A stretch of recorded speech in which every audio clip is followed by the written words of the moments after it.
ஆதிசேஷன் மகனை கண்டுபிடிக்க திட்டம் போட்ட சர்வா இரண்டாவதாக தான் மோனிகாவிடம் நேரடியாக மோதப்போகும் தனது திட்டத்தையும் கூறினான். அதைக் கேட்டு அனைவருமே சற்று அதிர்ச்சி அடைந்தனர்.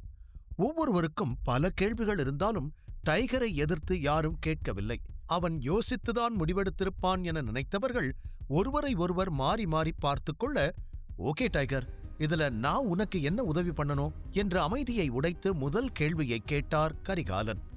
நாளைக்கு ஒரு ஏலம் நடக்க போகுது. அந்த ஆக்ஷனுக்கு மோனிகாவும் வரப்போறாங்கன்னு கேள்விப்பட்டேன். அங்க நானும் போக போறேன். அங்கதான் நான் சொன்ன மாதிரி அவங்க கூட நேரடியா மோதவும் பிளான் பண்ணியிருக்கேன். என் அம்மாவோட கிரீம் கம்பெனி ப்ரொடக்ஷன் ஸ்டார்ட் ஆயிடுச்சு. ப்ராடக்ட் ரெடியான அப்புறம் இங்க இருக்கிற சில பேரோட உதவி எனக்கு தேவைப்படும். எஸ்பெஷலி ஆலியா, நீதான் பிராண்ட் அம்பாசடரா இருக்கணும் என்று சர்வா கூற, கரிகாலன் தலையாட்ட ஆலியாவும் சம்மதம் என தலையாட்டினாள். கம்பெனி ரெடியான அப்புறம் சொல்லு, மற்ற வேலைகளெல்லாம் நாங்க பாத்துக்கிறோம் என்று கூறி கரிகாலன் தனது பேச்சை முடித்துக்கொள்ள மீண்டும் அந்த இடத்தில் அமைதி நிலவியது. வேற ஏதாவது பேசுறதுக்கு இருக்கா? யாராவது ஏதாவது சொல்லணுமா என்று லோகேஷ் பொதுவாக கேட்டார்.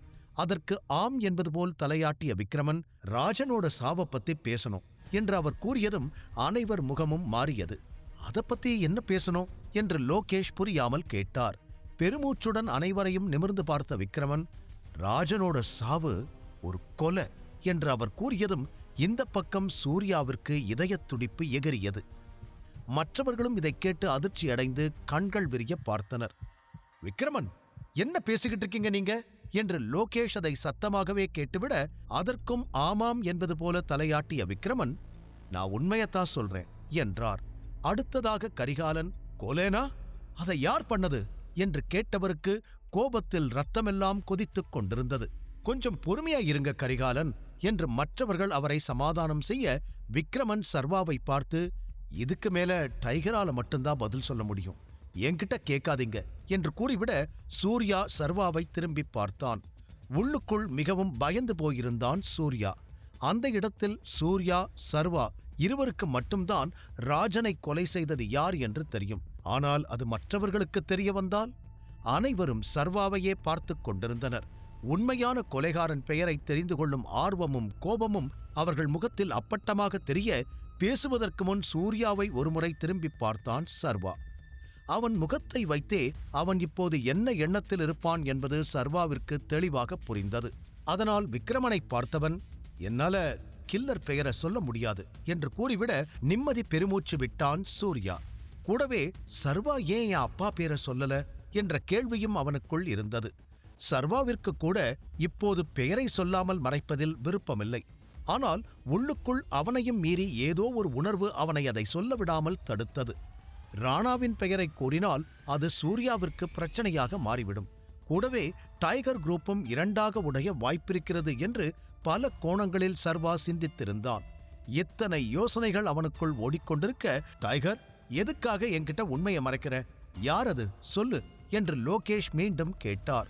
நிமிர்ந்து பார்த்த சர்வா, நான் சொல்லாம இருக்க சில காரணம் இருக்கு.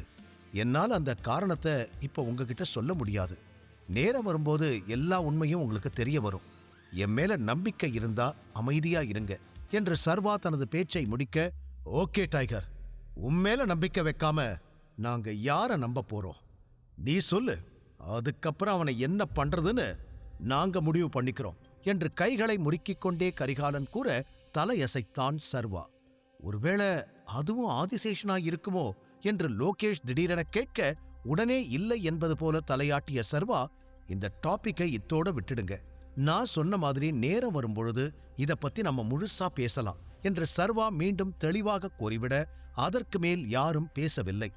பின் தொண்டையை செருமிக்கொண்டு, சர்வா, உனக்கும் அந்த கருடனுக்கும் நடுவுல என்ன நடந்துச்சு? அவனை ஏதாவது பண்றதுக்கு முன்னாடி ஏன் நீ எங்க யார்கிட்டயும் சொல்லல என்று விக்ரமன் அடுத்த கேள்வியை கேட்டார். ஆமான் டைகர், நானும் இதை பத்தி கேட்கணும்னு நினைச்சேன். யாருக்குமே தெரியக்கூடாதுன்னு நம்ம முடிவு பண்ண அப்புறம் கருடன் மாதிரி ஒரு ஆள்கிட்ட எதுக்காக நீதான் டைகர்னு சொன்ன? எனக்கு அந்த விஷயத்துல ரொம்ப கோபம் என்று லோகேஷ் தனது அதிருப்தியை தெரிவிக்க, ஆலியாதான் அனைவரையுமே குழப்பத்தோடு பார்த்துவிட்டு, என்ன பேசுறீங்க நீங்க எல்லாரும்? என்ன ஆச்சு சர்வா? ஏதாவது பிரச்சனையா என்று கேட்டாள். குழம்பி போயிருந்த அவள் முகத்தை பார்த்து சிரித்த சர்வா, நீ பதட்டப்படுற அளவுக்கு அது ஒன்னும் பெரிய விஷயம் இல்லை என்று கூற, இல்லையே, உன்னோட ஐடென்டிட்டி பத்தி இவங்க எல்லாரும் சொல்றாங்க. யாரோ ஒருத்தனுக்கு உன்னை பத்தி தெரிஞ்சிருக்கு. அது சின்ன விஷயமா என்று ஆலியா கடுப்புடன் கேட்க, அந்த பிரச்சனை முடிஞ்சிருச்சு. கருடன் ஒருத்தன் வந்தான். அவனுக்கு என்னோட அடையாளம் தெரிஞ்சிடுச்சு. இப்ப அவன் உயிரோட இல்ல. அதுவும் இல்லாம அவனோட ஆட்கள் இப்ப எனக்காக தான் வேலை செய்யறாங்க. சோ இத பத்தி பேசுறதுக்கு இனிமே எதுவும் இல்ல என்று சர்வா விளக்கமாக கூறிவிட, நிஜமாவா என ஆச்சரியமாக கேட்டாள் ஆலியா. அதற்கு கரிகாலனும், நிஜமாதான் ஆலியா, அவன் கதை முடிஞ்சது. டைகர் ரொம்ப தைரியமா செயல்பட்டு எல்லாத்தையும் முடிச்சிட்டான் என்று கூறியவர் மேலும் தொடர்ந்து, டைகர் தைரியசாலின்னு நம்ம எல்லாருக்குமே தெரியும். ஆனா எவ்வளோ பெரிய புத்திசாலின்னு இந்த விஷயத்துல தான் நான் தெரிஞ்சுக்கிட்டேன். ஒரு சில நேரம் சர்வாவோட பிளானை எல்லாம் கேட்கும்போது இவன் சாதாரண மனுஷன் தானான்னு எனக்கு சந்தேகமே வருது என்று அவர் சர்வாவை பாராட்டி கொண்டிருக்க, அப்படிப்பட்ட ஆளா இருக்கிறதுனால தானே இவ்வளோ பெரிய கரிகாலனே டைகருக்கு கீழே இருக்காரு என்று சொல்லி லோகேஷ் சிரிக்க மற்றவர்களும் சிரித்தனர். நிலைமை சற்று சகஜமாகி இருக்க, சர்வா, எனக்கு இப்பதான் ஒரு விஷயம் ஞாபகம் வருது. உனக்கு கல்யாணம் ஆயிடுச்சுன்னு கொஞ்ச நேரத்துக்கு முன்னாடி வெளியில பிரச்சனை பண்ண அந்த பொண்ணு நீ ஏதோ வீட்டோட மாப்பிள்ளையா இருக்கேன்னு சொன்னா, அப்படின்னா என்ன அர்த்தம் என்று வெகு நேரமாக உள்ளுக்குள்ளேயே வைத்திருந்த கேள்வியை அனைவர் முன்னிலையிலும் கேட்டுவிட்டார் லோகேஷ். அதை கேட்டு பெருமூச்சு விட்ட சர்வா, அது ஒரு பெரிய கதை. இப்ப நடக்கிற விஷயங்கள் என் கைக்குள்ள இல்ல. என்ன நடக்குதோ அதை அப்படியே பொறுமையா ஏத்துக்கிட்டு வாழ்ந்துகிட்டு இருக்கேன். அதனால உங்களுடைய எந்த கேள்விக்கும் இப்ப என்னால பதில் சொல்ல முடியாது என்றதும் அத்தோடு அந்த விஷயமும் அப்படியே நின்று போனது. சரி, நிறைய பேசி முடிச்சிட்டோம். இப்ப பார்ட்டி என்ஜாய் பண்ணுவோம் என்று கூறிய லோகேஷ் வைன் பாட்டிலை எடுத்து அனைவருக்கும் கிளாஸில் வைன் ஊற்றினான். மகிழ்ச்சியோடு அதை வாங்கிக் கொண்டவர்கள் மாறி மாறி சியர்ஸ் சொல்லிவிட்டு குடிக்க ஆரம்பித்தனர். அனைவரையும் புன்னகையோடு பார்த்து கொண்டிருந்த ஆலியா, நான் இந்த வீக் மறுபடியும் இட்டாலி போகணும்.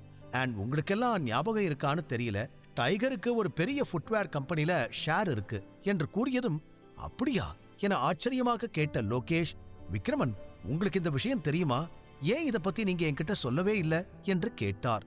இல்லை என தலையாட்டிய விக்ரமன், எனக்கோ இதை பத்தி தெரியாது. மேபி ராஜன் அந்த கம்பெனில இன்வெஸ்ட் பண்ணதை நம்ம கிட்ட சொல்லாம விட்டிருக்கலாம். இல்ல, சொல்றதுக்கு முன்னாடியே அவர் நம்மள மொத்தமா விட்டுட்டு போயிருக்கலாம் என்றவர் சோர்ந்த குரலில் கூற, அவர் ஒன்னும் நம்மள விட்டுட்டு போகல. அவரை கொலை பண்ணி இருக்காங்க. இப்ப கூட அந்த கொலைகாரன் நிம்மதியா எங்கேயோ ஒரு இடத்துல வாழ்ந்துகிட்டு இருப்பான்னு நினைக்கும் போது எனக்கு ரத்தம் எல்லாம் கொதிக்குது என்று கோபத்தில் கொந்தளித்த கரிகாலன், டைகர், உனக்கு என்ன பிரச்சனை? எதுக்காக அந்த கொலைகாரன் பேரை சொல்ல மாட்டேன்னு பிடிவாதமா இருக்க? உனக்கு உன் அப்பா சாவுக்கு பழி வாங்கணுன்ற எண்ணமே இல்லையா? உனக்கு இல்லைனாலும் பரவாயில்ல, இந்த விஷயத்தை எங்க கிட்ட விட்டுடு. செத்து போனது உன்னோட அப்பா மட்டும் இல்ல, எங்களோட நண்பன், எங்களோட டைகர் என்று நொடிக்குள் கோபத்தின் உச்சிக்கே சென்றிருந்தார் கரிகாலன். விக்ரமன் கூட கோபத்தில் முகம் சிவக்க அமர்ந்திருக்க, இருவரையும் மாறி மாறி பார்த்த சர்வா, எனக்கு உங்களுடைய எமோஷன்ஸ் புரியுது அங்கிள். உங்களுக்கு இன்னைக்குதான் இந்த விஷயம் தெரிஞ்சிருக்கு, அதான் நீங்க இவ்ளோ கோவப்படுறீங்க. ஆனா இந்த விஷயம் எனக்கு பல வருஷத்துக்கு முன்னாடியே தெரியும். ஒவ்வொரு நாளும் இந்த வேதனையோட தான் நான் வாழ்ந்துகிட்டு இருக்கேன். இந்த நிமிஷம் எனக்கு அவனோட பேர் மட்டும்தான் தெரியும். அவன் எதுக்காக இதை பண்ணான்னு எனக்கு தெரியாது. அப்போ என்ன நடந்துச்சு, யாருக்காக அவன் இதை பண்ணா, என் அப்பாவை கொல்ல வேண்டிய அவசியம் என்ன, இது எதையுமே என்னால இன்னும் கண்டுபிடிக்க முடியல. ஸ்டெப் பை ஸ்டெப்பா இது எல்லாத்தையும் கண்டுபிடிச்ச அப்புறம்தான் என்னால உங்க எல்லார்கிட்டையும் உண்மையை சொல்ல முடியும் என்று சர்வா தன்னிலையை விளக்கிக் கூற, அந்த இடத்தில் மீண்டும் அமைதியே நிலவியது. சர்வாவுடைய வாதத்தை ஏற்றுக்கொண்டது போல அவர்கள் முக பாவனைகள் இல்லை. என்னதான் அவன் விளக்கமாக கூறினாலும் இதை சாதாரணமாக கடந்து செல்ல அவர்கள் தயாராக இல்லை. அதை சர்வாவும் புரிந்து கொண்டான். நான் உண்மையை சொல்லாம நீங்க எல்லாரும் இந்த விஷயத்தை இப்படியே விடமாட்டீங்கன்னு எனக்கு புரிஞ்சிருச்சு, அதனால நான் சொல்றேன் என்று சர்வா சொன்னதும் மீண்டும் அதிர்ந்தான் சூர்யா.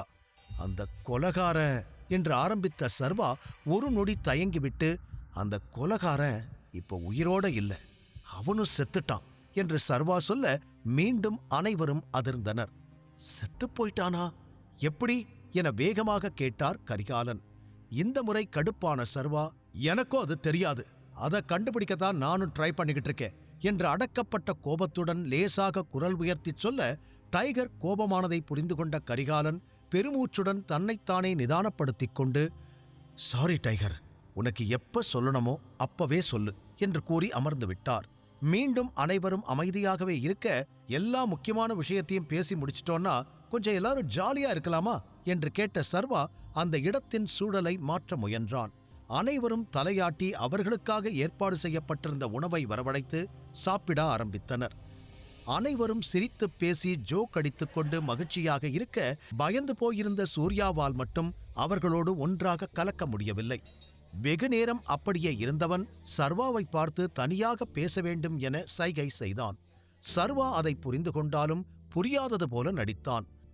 பின் மீட்டிங் முடியும் நேரம் வர ஒருவர் பின் ஒருவராக கிளம்ப ஆரம்பித்திருந்தனர். ஆனால் சர்வா மட்டும் அங்கேயே இருக்க, சூர்யாவும் அவனிடம் பேசுவதற்காக காத்திருந்தான். சூர்யா இப்போது சர்வாவுடனே அனைத்து வேலைகளையும் செய்வதால் அவனுக்கு சர்வாவிடம் பேச விஷயங்கள் இருக்கும் என நினைத்து மற்றவர்களும் அதை பெரிதாக எடுத்துக்கொள்ளவில்லை. கிளம்பும் முன் சர்வாவிடம் வந்த லோகேஷ், கம்பெனியில ப்ரொடக்ஷன் எல்லாம் முடிஞ்ச உடனே சொல்லி அனுப்பு டைகர், நான் தான் ஃபர்ஸ்ட் கஸ்டமரா வருவேன் என்று கூறி சிரிக்க, பதிலுக்கு சிரித்த சர்வா, கண்டிப்பா நீங்க எல்லாரும் தான் இந்த கம்பெனிக்கு பெரிய சப்போர்ட்டா இருக்க போறீங்க என்று கூற, அஃப்கோர்ஸ் டைகர், உனக்காக என்ன வேணாலும் செய்ய நான் இருக்கேன், நீ கவலையே படாத என்று கூறி சிரித்தாள் ஆலியா. பிறகு அவளும் அங்கிருந்து கிளம்பிவிட சூர்யா மட்டும் அமைதியாக சர்வா அருகில் வந்தான். என்ன விஷயம் என்று சர்வா நிமிர்ந்து பார்க்க, இவ்வளோ தூரம் வந்தப்புறம் எதுக்காக என் அப்பா பேரை நீ சொல்லல என்று கேட்டான் சூர்யா. அதான் சொன்னேன், என்கிட்ட எந்த ஆதாரமும் இல்ல, அப்புறம் எப்படி என்னால பேரை சொல்ல முடியும் என்று சர்வா கூற, அப்படின்னா நீ எல்லார்கிட்டயும் சொல்லியிருக்க வேண்டியதுதானே, எல்லாரும் சேர்ந்து இதுக்கு ஒரு சொல்யூஷன் சொல்லியிருப்பாங்க, நீ மறைக்கிறதால மட்டும் உண்மை மாறப்போகுதா என்று சூர்யா கேட்க, நிமிர்ந்த சர்வா, என்ன சொல்லி இருப்பாங்க, என்ன சொல்யூஷன் அவங்களால சொல்ல முடியும் என்று கேட்க, சூர்யா ஏதோ பதில் சொல்ல வர அவனை தடுத்த சர்வா, எனக்கு இப்ப எதையும் பேச இன்ட்ரெஸ்ட் இல்ல, அப்புறமா பாத்துக்கலாம், ஆனா ஏற்கனவே சொன்ன மாதிரி சரியான ஆதாரம் கிடைச்சதுன்னா எல்லாரையும் கூப்பிட்டு வச்சு நானே உண்மைய சொல்லுவேன் என்று கூற, எனக்கு ஒண்ணுமே புரியல சர்வா என்றான் சூர்யா. அவன் அருகில் வந்த சர்வா, நல்லா யோசிச்சு பாரு, எங்கேயோ ஏதோ ஒரு தப்பு இருக்கு, உன் அப்பா நினைச்சிருந்தா அன்னைக்கு என்னையும் கொன்னிருக்க முடியும், ஆனா என்ன நோக்கி ஒரே ஒரு டைம் தான் ஷூட் பண்ணாரு, அதிலிருந்து நான் தப்பிச்சிட்டேன் என்று கூறிய சர்வாவிற்கு இதன் பின்னணியில் வேறு ஏதோ மர்மம் இருப்பது போல தோன்றியது.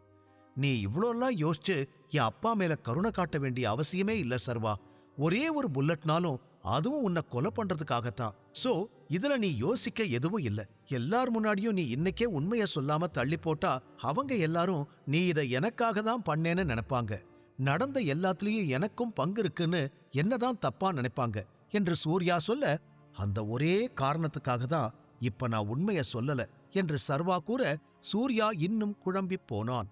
சூர்யாவே தனது அப்பா தவறு செய்திருக்கக்கூடும் என்று கூறியும் சர்வாவின் மனம் ஏதோ ஒன்றை மீண்டும் மீண்டும் சிந்தித்தது. சர்வா என்ன செய்யப் போகிறான்? ராஜன் கொலைக்கு பின்னால் இருக்கும் மர்மம் என்ன? முழு கதையையும் கேட்டு மகிழ பாக்கெட் FM ஏபி டவுன்லோட் செய்யுங்கள். லிங்க் டிஸ்கிரிப்ஷனில் கொடுக்கப்பட்டுள்ளது.